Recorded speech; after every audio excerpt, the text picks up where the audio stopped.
92.1, c'est la fréquence de Radio Grand Lac. Plongez dans le grand bain de la vie locale avec Radio Grand Lac. Vous entendez les murmures du lac? Histoire, immobilier, culture, Romain a plein de choses à vous dévoiler. Bonjour à tous, bonjour Jean-Pierre, merci de me recevoir à nouveau pour cette nouvelle émission des Murmures du Lac, Immobilier et Histoire sur les ondes de notre radio adorée, Radio Grand Lac, toujours en direct sur le 92.1. Jeudi 9 décembre, aujourd'hui nous accueillons avec plaisir Fabien Giroux qui viendra nous parler de pas mal de choses. Bonjour Fabien. Bonjour à tous, bonjour Romain. Alors Fabien, on va te présenter un petit peu aujourd'hui. Donc tu viens représenter ton métier qui est un métier banquier conseil. Donc on verra un petit peu qu'est-ce qui se cache derrière ces mots pour le compte de la compagnie de groupe Petercam. Donc une enseigne assez prestigieuse dont l'activité principale tourne autour du banquier conseil. En venant ce matin, me disant que j'allais te recevoir, je me suis dit la vache, banquier conseil de groupe Petercam, ça la classe déjà, ça pose les choses un petit peu, peut-être un peu effrayant aussi, donc c'était l'occasion d'en apprendre un petit peu plus sur cette activité. Banquier conseil, qu'est-ce que tu peux nous dire déjà pour, en termes d'introduction, nous aiguiller un petit peu sur la compréhension de ces termes? Tout d'abord, merci Romain de m'inviter, et puis félicitations, puisque tu as bien réussi à prononcer le nom de Groupe Petercam. Yes. Donc c'est déjà un bon début. Alors, qu'est-ce que le poste de banquier conseil? C'est déjà plus un métier d'accompagnement qu'un métier de banquier, puisque notre rôle, en fait, c'est d'aller détecter des problématiques juridiques, fiscales et financières pour des clients. Alors, avec une forte prédominance dirigeant actionnaire, on va en discuter un petit peu plus tard, et de les accompagner justement sur ces sujets-là, en leur proposant soit des solutions internes, vraiment sur la partie financière et immobilière, ou d'être capable de les aiguiller et d'aller leur présenter des conseils partenaires, avocats, notaires ou experts comptables sur ces sujets-là. Donc on pourrait dire que le thème principal, c'est des gens qui ont une capacité à investir et de les aiguiller, non pas que sur l'investissement, mais également effectivement sur les aspects juridiques, quelles conséquences ça peut avoir sur leur vie, leur entreprise, et d'avoir une espèce d'analyse globale finalement de leur personne et de leur société, de leurs actifs, etc. Exactement. L'idée, c'est vraiment de replacer des clés de lecture, c'est-à-dire que de manière très concrète, je suis un client, j'ai touché une somme d'argent ou j'ai potentiellement une somme d'argent.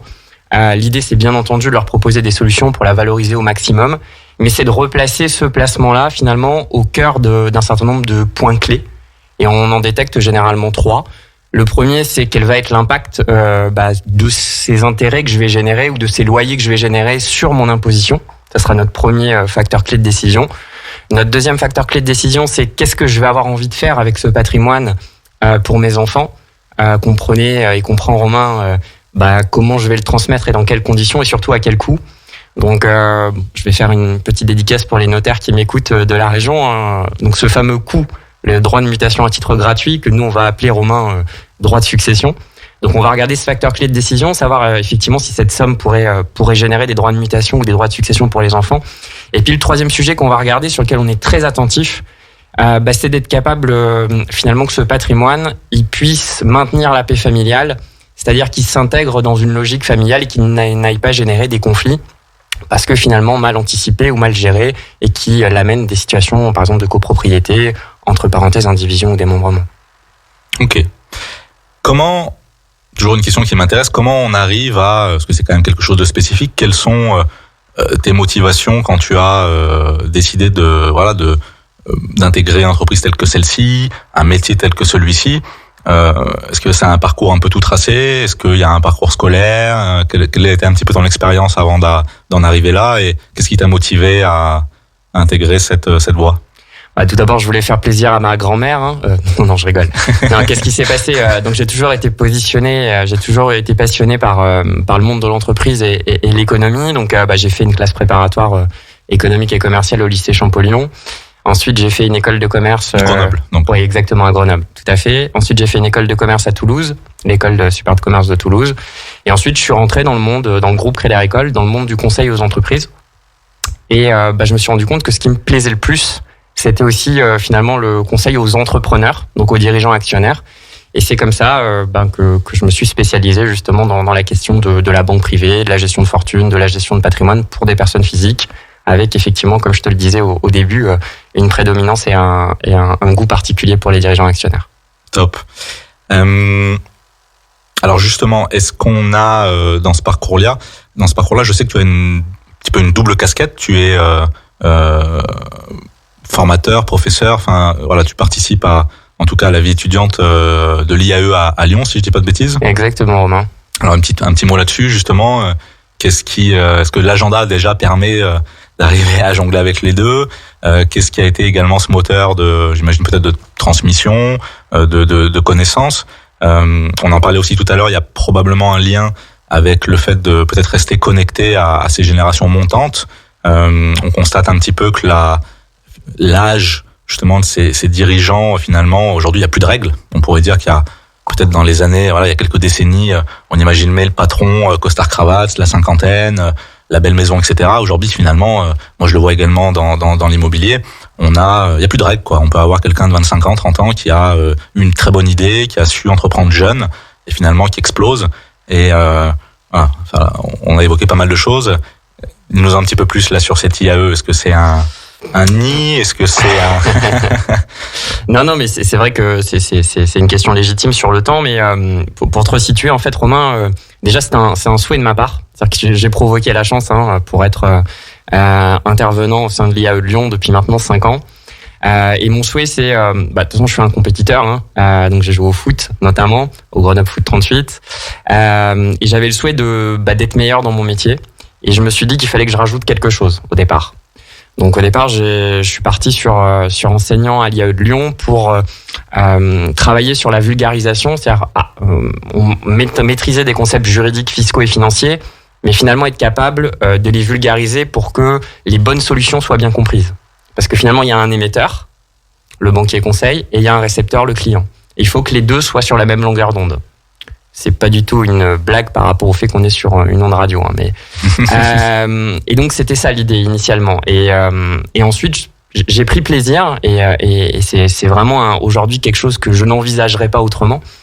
D'ailleurs, pour tout te dire, c'est même inscrit dans mon contrat de travail que j'ai un certain nombre de jours accordés dans l'enseignement. Pour 2 grandes raisons. La première, c'est que ça me permet effectivement de rester au contact d'une réalité, la réalité des étudiants, comme tu le dis. Ils ont des idées, ils sont jeunes, ils challengent, ils aiment bien disrupter, tout et n'importe quoi, mais il y a du bon à prendre. Et c'est vrai que face à ma clientèle de start-upers, quelque part, ça me permet de mieux les comprendre. Quoi. Exactement. Et puis après, c'est aussi une fierté parce que on accompagne des jeunes. Quelque part, on se retrouve un peu comme on était il y a 10 ou 15 ans. Et c'est une fierté de les voir évoluer, de pouvoir les accompagner, de leur donner des bons conseils. Je pense à un jeune, puisque c'est récent, que j'ai accompagné durant son alternance, durant son stage, que j'ai eu aussi en cours, et qui aujourd'hui intègre une banque similaire à Degroof Petercam. Et c'est une vraie fierté d'avoir pu contribuer à son évolution. Il se reconnaîtra s'il écoute, c'est Quentin. Voilà. Bonjour Quentin, bravo. Et moi, il y a un écho dans ce que tu dis parce que, alors moi, je n'enseigne pas, mais j'ai quelques équipes que j'essaie de former, d'accompagner. Et c'est vrai que je pense dès qu'on a un rôle un petit peu de formateur, on se doit de rester connecté aussi à l'actualité, aux nouvelles législations. Et je pense qu'aussi c'est une manière de rester un petit peu au top niveau.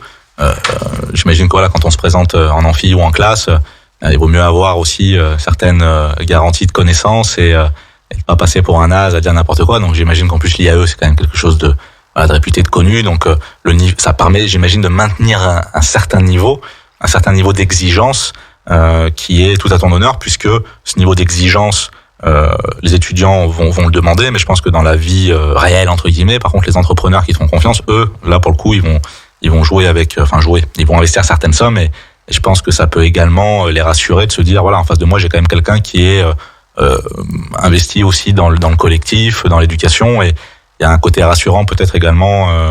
En tout cas moi ça me rassurait de me dire que voilà, je vais confier une partie de mon argent ou de mes projets ou de recevoir ne serait-ce qu'un conseil. Je trouve que c'est quelque chose aussi qui doit être intéressant. Ça complète bien, disons, le personnage et ça crée quelque chose d'assez complet. Tu as raison, le mot-clé, je pense que de tout ça, ou en tout cas ce qui peut découler de tout ça, c'est la responsabilité. Je pense que sur les clients qui nous font confiance, on a une responsabilité, et pas seulement une responsabilité de moyens. On a la responsabilité du résultat parce qu'ils nous confient une épargne. Alors, dans le cas des dirigeants actionnaires, c'est l'épargne d'une vie pour certains, puisque ceux qui vendent à 60 ans, ils ont peut-être commencé dans les années 90, 80. Donc c'est le patrimoine d'une vie. On a aussi la responsabilité de leur trouver la bonne solution, en tout cas d'y contribuer, parce que voilà, chacun son rôle. Hein. Il y a le côté financier, immobilier, le côté juridique et fiscal, c'est les avocats, les experts comptables et les notaires, mais forcément on est partie prenante dans ce sujet-là et on se doit de contribuer. Et c'est vrai effectivement que cette notion de responsabilité, en tout cas moi j'en ai très bien conscience, et ça implique effectivement de maintenir un certain niveau d'exigence avec soi-même et puis surtout de prestation du produit fini. Une chose importante également, on tenait à remercier Degroof Petercam de t'avoir autorisé entre guillemets à venir les représenter. Ils l'ont plutôt fait assez facilement et je pense qu'ils étaient contents qu'on le mette un petit peu en lumière aujourd'hui. Un petit mot sur l'entreprise. Est-ce que tu peux nous donner un petit peu les grandes lignes, à peu près quelle date a été créée l'entreprise, quelles sont un petit peu les valeurs clés de, est-ce que c'est un groupe, une entreprise clé, combien d'agences, etc. Voilà, dis-nous un petit peu sur. Bien sûr. Si tu veux, en 3 mots, Romain, ce qu'il faut retenir de Degroof Petercam et tous les mots comptent. Déjà, c'est une banque d'affaires indépendante qui a été créée en 1871 et qui gère aujourd'hui 75 milliards d'actifs. Et quand je te disais que tous les mots comptent, c'est on est une banque d'affaires dans le sens où on intervient aujourd'hui sur tous les grands sujets du dirigeant actionnaire et d'une clientèle patrimoniale, à savoir les opérations de haut de bilan, à savoir achat, vente d'entreprise, restructuration de dette, introduction en bourse. D'ailleurs, pour te donner un ordre d'idée, on est intervenu dans la région, notamment sur les sirops routins. Okay. Donc on intervient évidemment à l'international, mais aussi dans la région. Le deuxième point, c'est toutes les activités de gestion d'actifs. Et on en parlait tous les deux quand on préparait l'émission. C'est tout le travail que vont faire les analystes et les gérants de portefeuille en France et en Belgique pour permettre aux clients d'avoir les meilleurs conseils en matière d'investissement dans des actions ou dans du non-coté. C'est eux qui travaillent aujourd'hui, c'est un secteur et un département complet de Degroof Petercam. Et puis ensuite, les activités de gestion de fortune que je représente aujourd'hui ou de gestion privée, où là, effectivement, on intervient sur la France, le Luxembourg, la Belgique et puis une petite partie en Suisse. Top. Donc, une entreprise ancienne, bien installée, de bonne réputation, avec un nom qui... tout de suite donne le ton. Moi, je trouve ça très... Non, mais je suis attaché au nom et je trouve que c'est toujours intéressant d'avoir une vraie identité. Et en tout cas, c'est le sentiment que ça donne. C'est un acteur bien établi et ça fait plaisir toujours de voir une belle réussite. Alors, juste si je peux compléter, parce que sinon je me ferais taper sur les doigts. C'est aussi une banque privée indépendante et ça c'est important aussi parce que ça fait partie des raisons pour lesquelles j'ai rejoint Degroof Petercam. C'est que notre board et notre actionnariat est uniquement composé de dirigeants actionnaires ou de capitaines de l'industrie belge. Donc dans notre ADN aujourd'hui, on a vraiment cette notion du chef d'entreprise et on va le retrouver dans toutes les décisions qu'on prend ou dans tous les conseils qu'on peut apporter parce qu'on a une vision long terme. Et on en rediscutera un petit peu plus tard. C'est ça, en tout cas, qui m'a intéressé et qui, entre autres, m'a fait venir chez Degroof Petercam en 2019. Top. Une deuxième partie qui arrive tout de suite après une petite coupure musicale. On abordera un petit peu, des sujets clés sur ce métier. Mais déjà, on a une meilleure idée de ce que c'était le banquier conseil. À tout de suite. Restez sur les ondes de Radio Grand Lac 92.1. Radio Grand Lac sur 92.1. 92.1. Vous entendez les murmures du lac? Histoire, immobilier, culture, Romain a plein de choses à vous dévoiler. Merci d'être avec nous pour cette seconde partie de l'émission Les Murmures du Lac, toujours en présence de Fabien Giraud, banquier conseil chez Degroof Petercam. Merci Fabien pour cette première partie de présentation un petit peu générale. On a eu pas mal d'éléments déjà de réponse sur déjà l'aspect curiosité un petit peu du métier et qu'est-ce que c'était. Cette deuxième partie, on a voulu la consacrer sur des exemples peut-être un petit peu plus concrets. Je sais que tu es plutôt actif également sur la région, d'où l'invitation d'avoir quand même quelqu'un qui est à portée de main. Si les auditeurs nous entendent, nous écoutent, des dirigeants qui ont effectivement ces problématiques-là, ils peuvent compter sur toi. Tu es disponible en Savoie. Je sais que c'est une région qui te tient à cœur. Une partie de ta famille est ici et je pense qu'également dans le deal avec Degroof Petercam, il y avait cette importance d'être peut-être connecté à cette région. et de la développer. Est-ce que tu peux nous en dire un petit peu justement un petit peu plus sur ton attache? Est-ce que tu as des clients ici? Depuis combien de temps? Comment ça se passe pour toi un petit peu dans notre belle Savoie? Et effectivement, moi je suis basé à Paris, dans le 8e arrondissement, et j'interviens régulièrement dans le quart sud-est avec un gros focus sur l'Auvergne-Rhône-Alpes et la Savoie et la Haute-Savoie, avec une partie de mes clients, une majorité de mes clients qui est effectivement en Auvergne-Rhône-Alpes, comme tu le dis, Romain. Alors après, dans ta question, il y en a deux. Une partie d'attache, effectivement. Donc mes parents sont originaires de Domaine. Et ma femme, elle, est originaire d'Annecy, d'Allonzier-Lacaille. Donc on a des raisons de revenir assez régulièrement ici. Ça, c'est le point personnel. Et puis sur le point un peu plus professionnel, moi je travaille dans la région depuis 2013.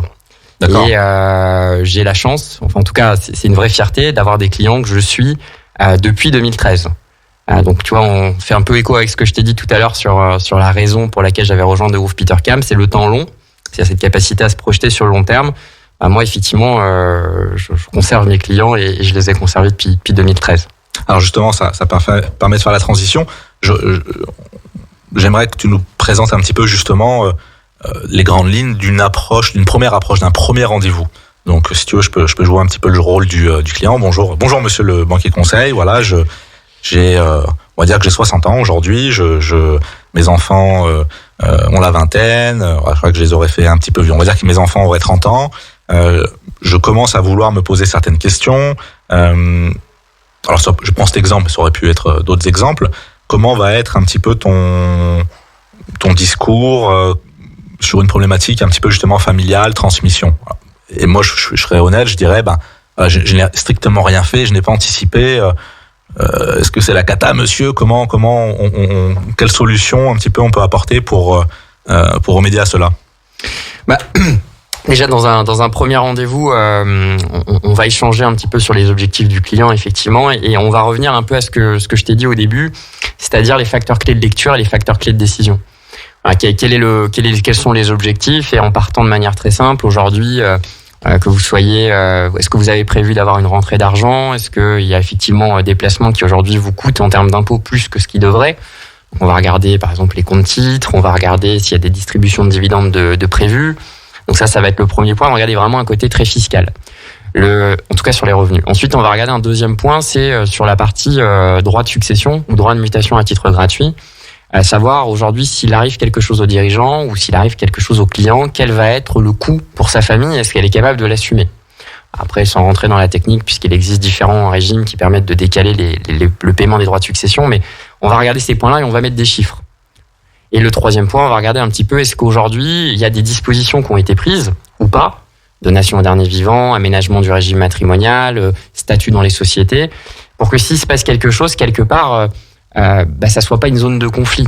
Typiquement, un bien locatif ou un bien résidentiel, si on n'a rien prévu, le bien se retrouve en indivision ou en démembrement, ça peut frotter. Et c'est ces éléments-là qu'on va regarder ensemble et on va en discuter. Et moi, ma stratégie, ou en tout cas mon approche, ça va être de mettre des chiffres au client et de lui mettre des vérités en face, tout de suite, pour voir quelle va être sa réaction. Parce que la meilleure manière, finalement, d'amener quelqu'un à réfléchir sur sa situation, c'est de lui chiffrer et finalement de lui dire voilà ce qui va se passer si on fait rien. Et après, on échange avec les notaires du client, avec les conseils du client, notaires, avocats, experts comptables, pour co-construire une solution sur ce sujet-là, ou éventuellement, parce que c'est des demandes que j'ai de plus en plus, dont notamment une demande que j'ai cet après-midi, où on me demande de structurer l'intégralité de la problématique pour le client, à savoir, on a détecté une problématique de cession d'entreprise, une problématique de cession d'entreprise, et le client me demande de lui présenter 2 notaires, 2 avocats, 2 experts comptables, voire 2 banques d'affaires pour l'accompagner sur ce projet-là et de l'aider à prendre une décision. Donc ça peut aller jusqu'à ce niveau d'accompagnement. Ça peut être vraiment premier niveau d'accompagnement, simplement valorisation d'un actif financier. Vous venez nous voir, vous voulez gagner de l'argent, vous voulez en tout cas avec un certain horizon. On va faire notre maximum et on va trouver des solutions. Le deuxième point, c'est replacer cet investissement financier dans une logique d'objectifs patrimoniaux. Et puis troisième point, l'accompagnement global. Aujourd'hui, vous cherchez à vous encadrer de professionnels. On a un carnet d'adresses et j'ai un carnet d'adresses. Et ce carnet d'adresses, on va le partager avec le client. Voilà, comme je te disais, depuis 2013 dans la région. Et puis, on n'en a pas parlé, mais j'ai eu la chance, en tout cas, je l'ai saisi d'habiter dans d'autres villes. Midi-Pyrénées, Bretagne, Basse-Normandie. On en parlait d'ailleurs tout à l'heure. Auvergne-Rhône-Alpes et puis Paris maintenant. Et puis une exposition forcément à l'international avec De Groove qui me permet d'avoir un certain niveau d'expertise et de carnet d'adresses pour accompagner au mieux les clients. J'imagine qu'il y a également un conseil à apporter selon un petit peu le tempérament de chacun. J'imagine qu'il y a des produits sécurisés qui vont être mis à disposition. Il y a peut-être aussi des investissements peut-être plus rentables avec une notion de risque peut-être légèrement plus importante. Donc c'est aussi de cerner un petit peu le personnage et de se dire finalement qu'est-ce que ce client veut. Est-ce qu'il veut optimiser finalement et sécuriser? Est-ce que ça c'est quelque chose d'important pour lui, ou finalement est-ce que c'est un parieur, un investisseur, un entrepreneur un peu dans l'âme et il se dit ma foi allez non j'ai un bon sentiment sur tel ou tel business, j'ai envie de me lancer un petit peu là-dedans et d'avoir ce regard un petit peu soit rassurant, soit temporisant et de lui apporter également des réponses, se dire bah effectivement faites attention, mettez pas vos œufs dans le même panier. C'est vrai que l'immobilier dans tout ça, c'est ce que j'avais trouvé intéressant dans la démarche, c'est que c'est un type d'investissement et qu'effectivement on peut très bien avoir un portefeuille en se disant bah voilà j'ai quelques appartes, ça c'est un investissement peut-être un des investissements les préférés des Français depuis quelques années, d'investir dans la pierre. Il y a ce sentiment de palper la chose, de se dire voilà on pourra pas me l'enlever, il est là, il est physique, il existe, j'ai un locataire, j'ai un loyer.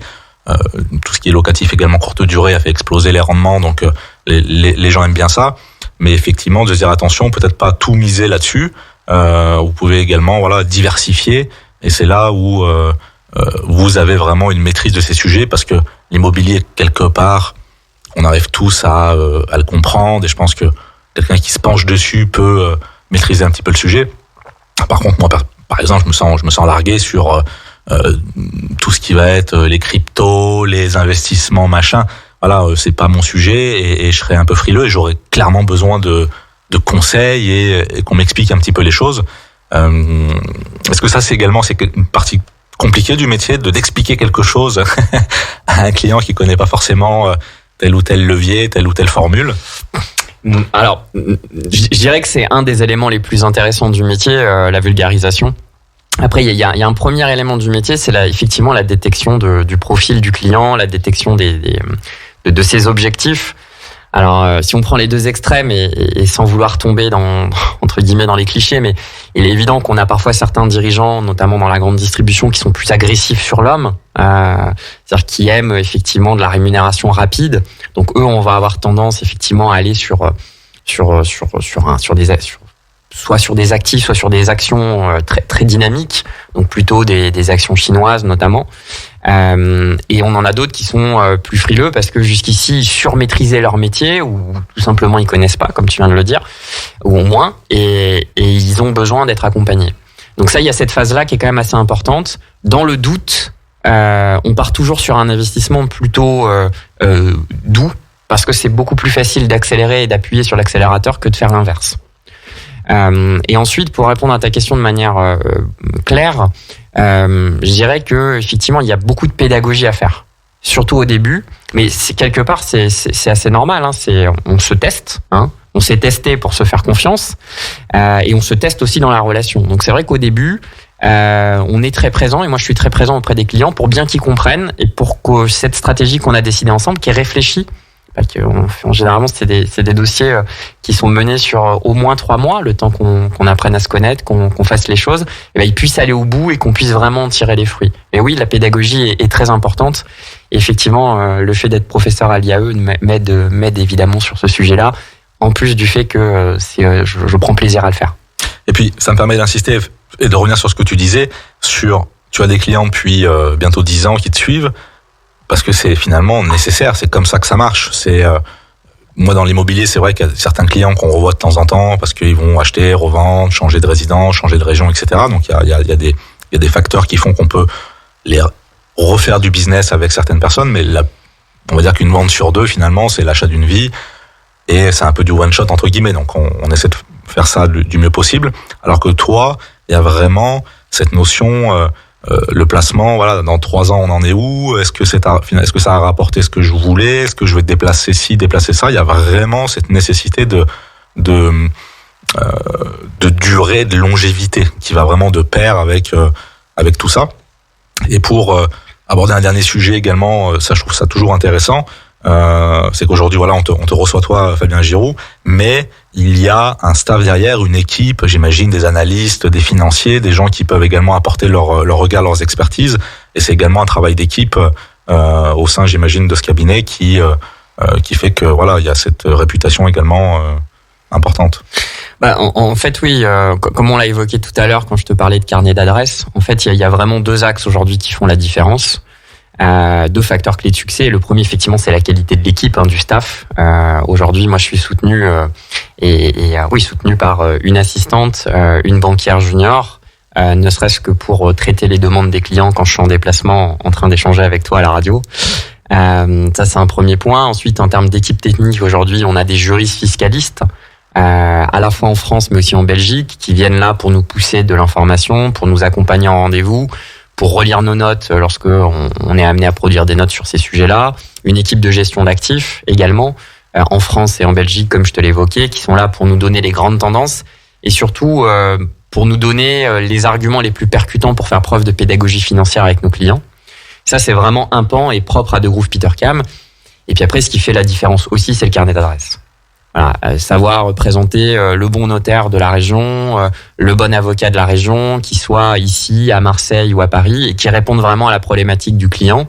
Et moi, je l'ai vu pour une actualité très récente, sur un sujet un peu technique où effectivement, il fallait que j'ai un notaire bien particulier, qui est de la région, et on me l'a présenté et on a réglé la situation pour le client, et c'était loin d'être évident. Et c'était une vraie épine du pied. Donc il y a vraiment ces 2 axes, c'est à la fois un travail d'équipe en interne, et aussi un travail d'équipe avec soit les conseils du client, soit ceux qu'on va lui présenter pour régler une problématique particulière et bien précise. Et pour moi, c'est les 2 facteurs clés de succès. Top. Eh ben écoutez, merci Fabien. Ravi d'avoir pu découvrir pas mal d'informations là-dessus. J'espère que vous aussi vous en aurez appris et que ça vous a donné envie de vous pencher sur ces sujets importants. Merci Jean-Pierre de nous avoir assisté aussi pour l'émission. Merci à Radio Grand Lac pour nous donner la possibilité d'échanger sur des sujets intéressants. On se retrouve dans 15 jours pour une nouvelle émission des Murmures du Lac. En attendant, jeudi 9 décembre, Noël approche, soyez sages, le Père Noël va passer bientôt pour tout le monde. Un dernier mot peut-être juste. Vas-y, je t'en prie. Je voudrais juste passer le bonjour à Delphine et Vincent qui doivent m'écouter. Voilà. Et également un message particulier à un de mes clients les plus fidèles qui s'appelle Thierry. Voilà, merci. Le message est passé. À très bientôt.